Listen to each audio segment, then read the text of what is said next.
This video is brought to you by Grandeur Warranty, your #1 online source for factory-backed extended warranties in the country. This new SUV is super important to Ford because this is their fully redesigned 2025 Ford Expedition, and it goes up against the Chevy Tahoe and the Chevy Suburban directly.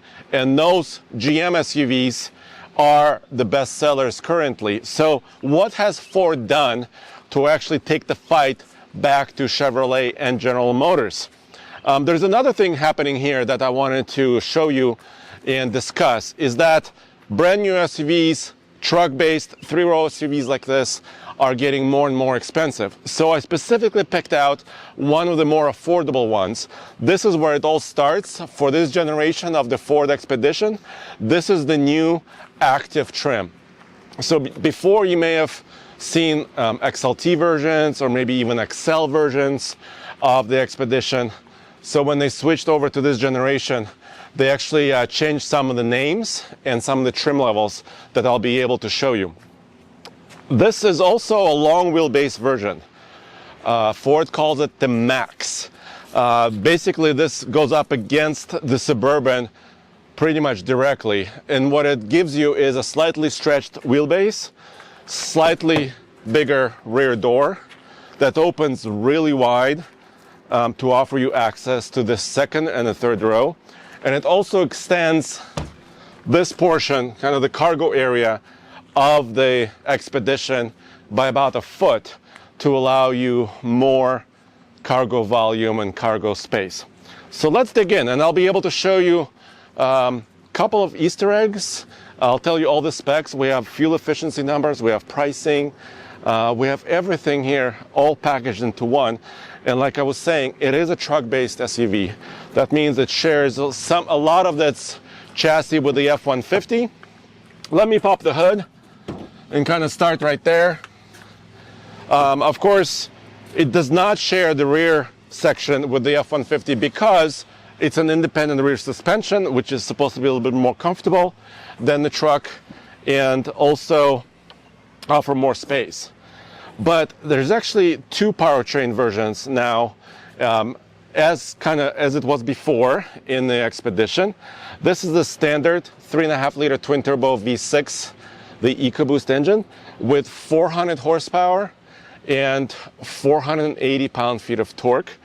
That's already a really good number, because if you look at the Chevy Tahoe and the Chevy Suburban, those start with a 5.3-liter V8 currently for 2025, and that engine produces about 355 horsepower. So right from the get-go, you're getting quite a lot of power right here in the Expedition. Then it's backed by a 10-speed automatic, and you could have it as a 2-wheel drive or a 4x4 with 4-wheel drive auto and low range. And the starting price on this guy, if this was a shorter regular Expedition, it starts at $62,000 before destination, or $63,995 with destination. So that's, kind of a steep price, but this is why I wanted to show you a little bit more simple version of it, so you can kind of get an idea for what your money actually buys you these days. Now, there's also another version of this engine, 440 horsepower with 510 pound-feet of torque, and that version of the engine is, I call it the Raptor high output. That's available in other versions of the Expedition that I'll tell you about later. But the front end is fully redesigned. So you have an LED signature kind of running all the way across, and I kind of like this almost piano black line here on the lower grille. And Ford did say that this kind of line and the way it goes into the lights supposed to remind you of somebody going like this, just kind of flexing a little bit like this, which I think it's kind of a fun thing. I like flexing. I don't have big muscles, but still. Then there's some sections, there's a couple cutouts right here. You could probably find a tow point or two behind there. And also, aerodynamics is very important. So Ian, if you can come around, you can kind of see there's a double chin Can you kind of, yeah, perfect. There's a double chin that kind of actually can lower and make this as slippery as possible.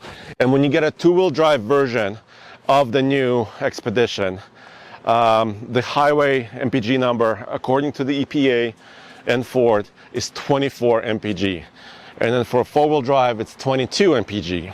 So, and the difference partially has to do with the weight differences of the vehicles a little bit, but also the rear axle ratio, which is a little bit more favorable when you're getting a two-wheel drive version. Excuse me. This is also has optional 20s. So these wheels, this is an optional design. There's actually 9, if you can believe it, 9 wheel options, ranging from 18, 20, 22, and 24-inch wheels. But this is just a 20 wrapped in a Scorpion ATR tire, which is actually a good balance of tread capability and just all-around performance. We have another first drive review coming very, very soon. So you'll be able to see how this drives, how it behaves on the highway and twisty roads, maybe even with a trailer. We also have an off-road video coming very, very soon. But they actually redesigned some of the suspension components here in order to accommodate for those bigger wheels, heavier tires and wheels. And also, in this, they redesigned it a little bit to accommodate more towing. And on this base version, there is no cover. And actually, I kind of like this because this makes it more trucky. You have a 4-pin connector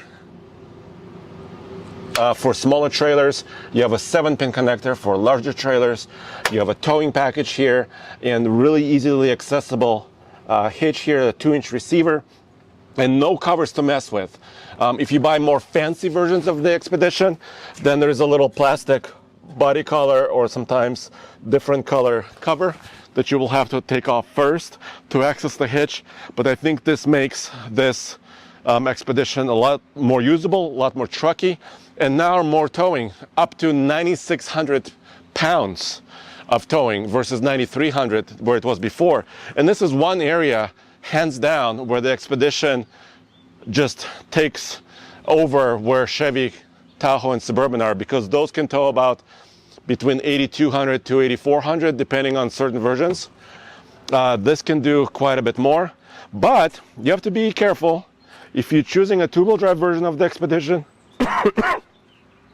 the towing rating goes down a lot, almost about 3,000 pounds. So you have to check our website, tfltruck.com, for all the different ratings, because we get messages sometimes from new owners like you, and you sometimes say, well, I bought a new F-150 or Silverado 1500 or a Ram truck, this and that. How come it tows less than what I expected? So before you make a decision and actually buy a vehicle, just take a look at some of those specs and make sure you're getting the right amount of towing for what you're trying to do, depending if it's two-wheel drive or four-wheel drive, depending if it's a short version or a long version. But the long version, I love this. The space is amazing. And actually the max version of the new Expedition costs about $3,000 more. So you will have to pay for this space. Similar price as an upgrade from a Tahoe to a Suburban. So here I'm sitting on the split tailgate. I love this feature. I think every SUV, or maybe every big SUV, needs to have something like this, because previously very luxurious vehicles have had it. Range Rovers, Rolls Royces, Land Cruisers, classical Land Cruisers have had this. And now the Expedition and also the Lincoln Navigator have this arrangement. I have protection from the sun. I could sit here. This can carry between 500 and 600 pounds, depending on which vehicle. And so two big dudes like me can sit back here and we could watch, I don't know, a soccer game, a football game, anything. Also, there are lights over here. So you can see movable lights. Bam, bam. So all of this is included in this Activ trim. And also this seat back, you may have seen this before online, but it converts to a shelf. It also converts to a table. And you could use it in a variety of different ways. You could serve, I don't know, a little bit of a tailgate party. You can maybe have a child sitting here and actually looking out and using this as a table as well. You can have any variety of combinations with this very useful shelf, I would say. And then when you're done, it actually stows away very easily in here. So I think it's an excellent design. Let me put this back here. Bam, even a monkey like me can do this. Although this Expedition is a little bit less expensive than some others, it's still a big investment and you want to have the peace of mind and know that you're protected. So please check out GrangerWarranty.com. It's a factory-backed extended warranty, so you know that certified parts are used to repair your vehicle at certified locations, so the work is done right. And you're protected for the long haul with your powertrain and your electronics. On the driver's side right here, there are these buttons that control the folding of the seats. But before I use these buttons, let me show you one of my favorite features. And in order to do this, I do have to get a little bit closer, pull this, and actually flip this down. So I love this because not many SUVs offer this 40-20-40 split on the rear bench, but now I can put skis, snowboards, anything here pretty easily and still have 6 very usable seats right here.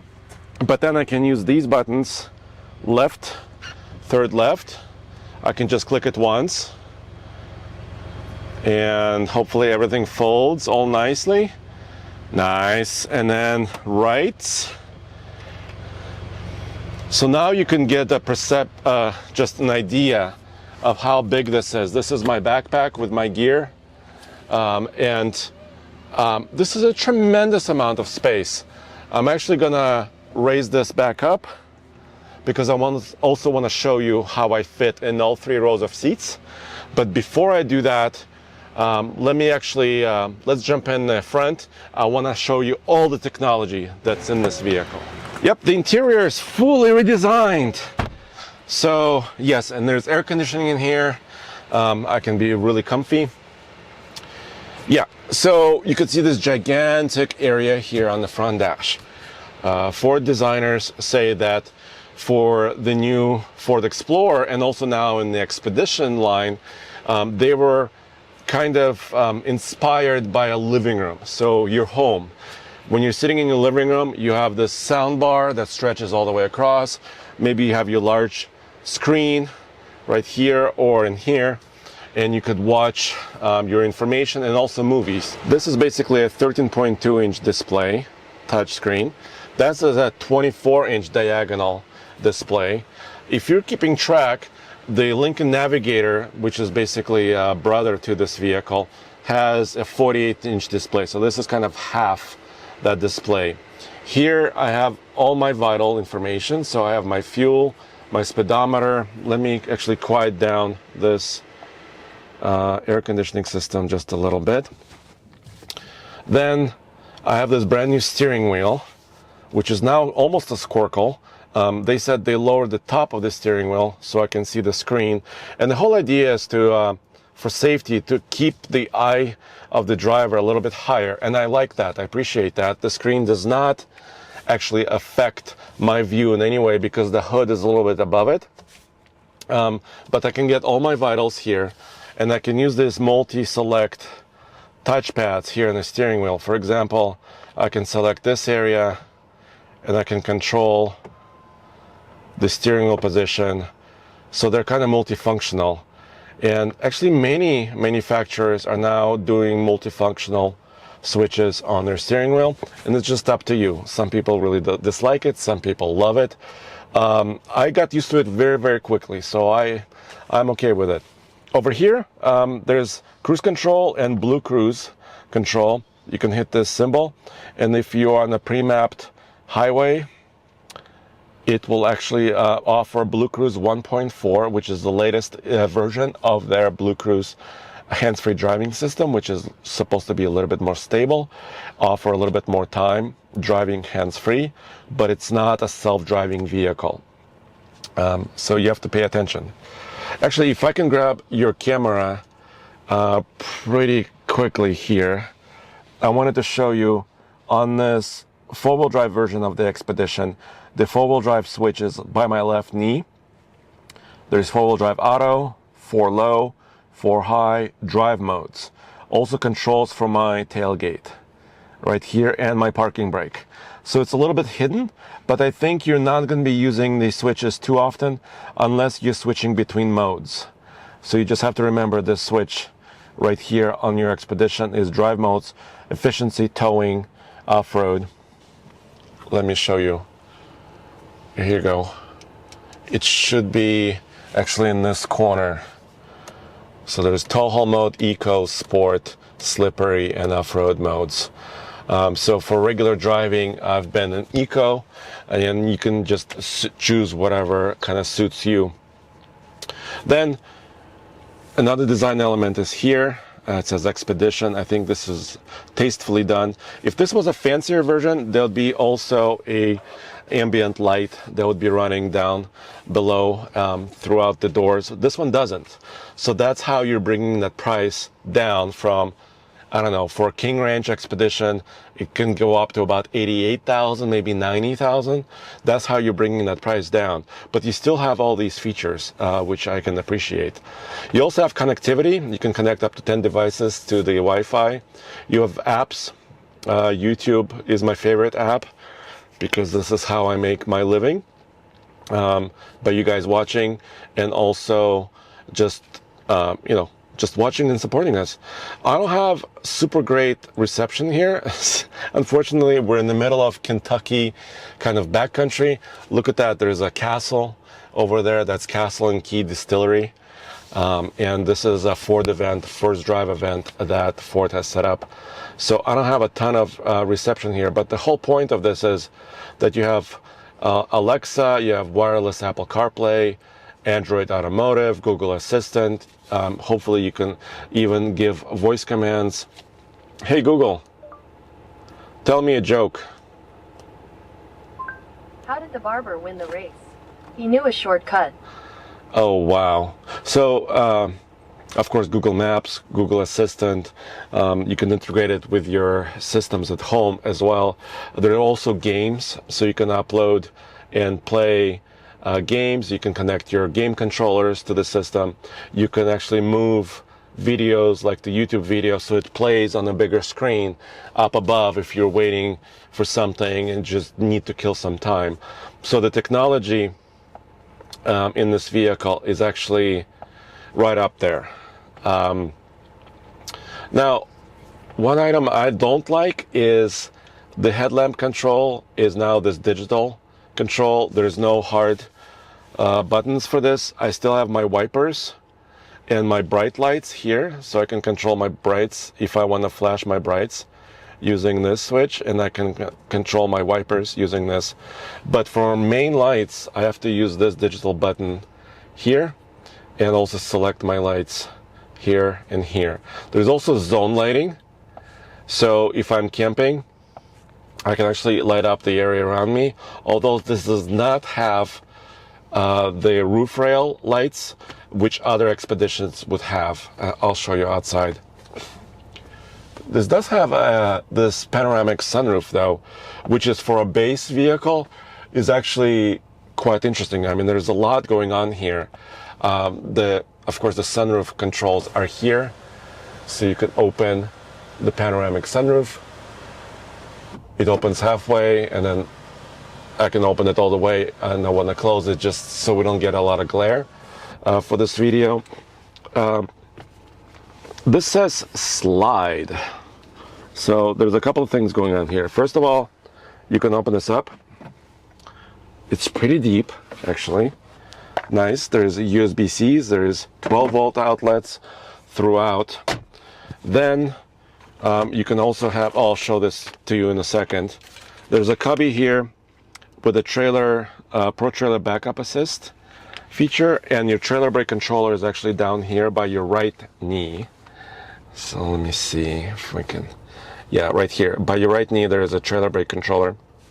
So like I said, when you're pulling those heavier trailers, you are set up. You have a wireless charger for your device, your phone, right here. But let's say, let me put some of my junk back in here. You want more storage. So this now has this feature too, where this entire console slides back. And GM also, the GM, General Motors, had this feature in a lot of their SUVs as well. But look, a little Easter egg, there's a little Model T, I think, little guy right there.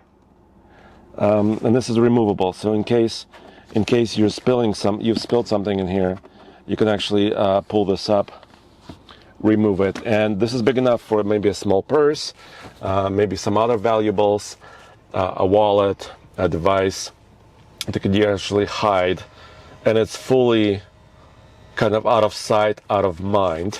I'll show you the options list and the price just in a second.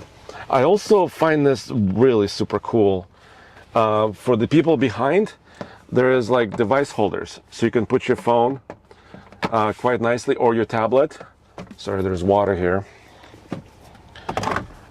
So when you slide this back, and this does have captain chairs in the back, now there's an additional screen that people in the back can enjoy.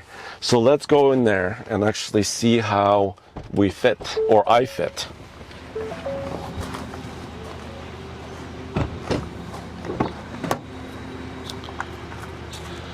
Okay, so like I said, this does have this optional package that offers you captain chairs. So very easy to reach your water, even if you're sitting normally like this. And look, I'm about 6'3", just that, and I fit perfectly behind myself. Tons of space. I have USB-C connectors here. You actually have it also on your side.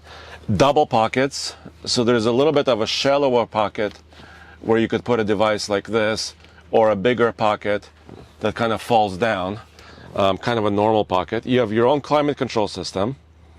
So automatic, very nice. I can control my fan speed.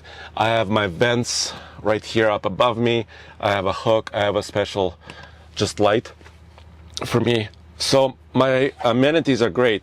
There's also this, I don't know if you noticed, there's a little bit of a space here, and it connects here. And somebody said that you could use this to tie down. So for example, if you have, I don't know, a ski bag here, and you don't want it to move around, you could actually clip it to these little attachments, little hooks. Look at how big this armrest is too. I mean, this feels very luxurious, very huge. Let me put my phone away.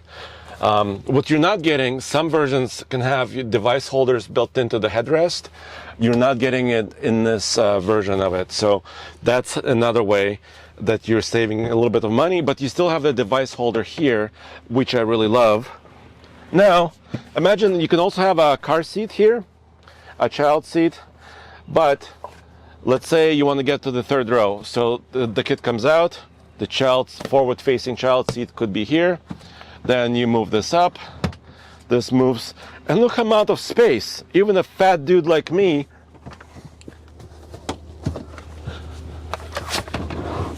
look at this. This is humongous. The floor is actually quite low. Like otherwise, some vehicles, like my knees are actually kind of in my chest. In this vehicle, I feel like I have some space. I can recline just a smidge. Yes, my hair touches a little bit. I do have my vents, actually a little speaker, lights, USB-Cs, 2 here and 2 over there, including a cup holder and a little kind of a map pocket, device pocket here as well. So the space is tremendous. There's even a handhold here on the side. I've been in the back of a Suburban like this as well, and what I dislike about the Suburban is that this C-pillar is ginormous in the Suburban, and of course it has to provide structural rigidity and just strength to the vehicle just in case of accidents. But this one appears to be maybe a little bit smaller, and I have a good space amount of view, so I don't feel claustrophobic. I don't feel like I'm just kind of stuck back here. So let's see, oh, I can't push it back, but like you can see, humongous amounts of space, flat floor, and also 400 watts. Check this out, Ian. 400 watt outlet here and also in the back. So now you're probably wondering about how much it costs. How does it compare on price? Let's finish up outside. So it's very close, as you might expect. So now the Tahoe and the Suburban, let's take the Tahoe versus Expedition just for a second. The Tahoe actually has a little bit shorter wheelbase. This is would be a little bit longer, but the Tahoe and the Suburban have a little bit more interior volume than the Expedition. I don't know how Chevy did it, but I was checking my numbers in cubic feet, and the information I have says the Tahoe and the Suburban have slightly more interior volume. But like you saw here, there's a ton of room, I think. So I think that's not a huge difference. I mean, yes, you could have, I don't know, several cubic feet here or there, but I think on interior volume, they're about the same.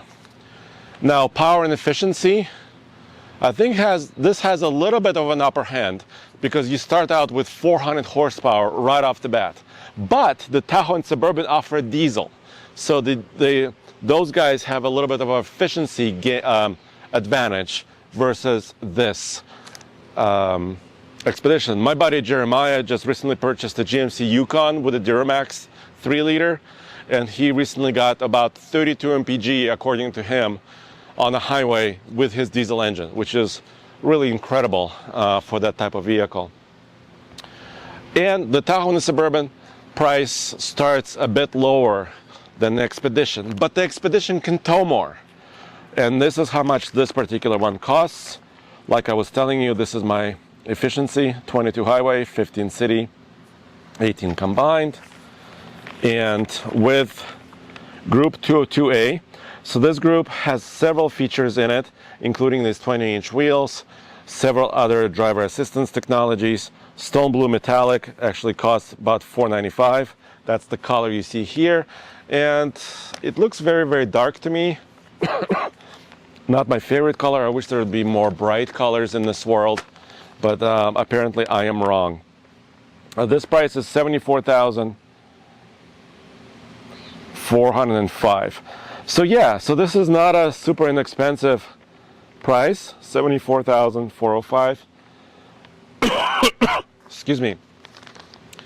But if you subtract, let's say you wanted the most affordable, the simplest one, shorten it a little bit, get a regular Expedition, that saves you $3,000. Get rid of this $4,000 package, get the 18s, that saves you about $4,000. Then you can get a two-wheel drive. Let's say you live in Kentucky and you usually don't need four-wheel drive. You're just using this for commuting, carrying people, maybe pulling a boat, a trailer. That saves you another $3,000. So you can subtract about $10,000 off this vehicle and still have 400 horsepower and a lot of those technology features that I showed you up front. So this is where it's at. This is everything we have so far about the new 2025 Ford Expedition. Oh, there's one more thing, Ian. There's another little Easter egg in the windscreen. Expedition right there. It is built at the Kentucky truck plant in Louisville, Kentucky. This is where we're kind of near that production plant now.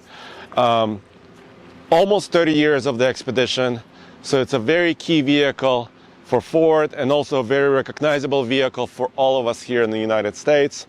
And now it's new, redesigned. So stay tuned a little bit. Lots more to come. Check out oldtfl.com for full driving reviews. Hopefully we can get one of these to Colorado and also do the iGauntlet towing test, World Toughest towing test with it, Denver 100 mpg fuel efficiency testing. All of that is still to come. I'll see you next time.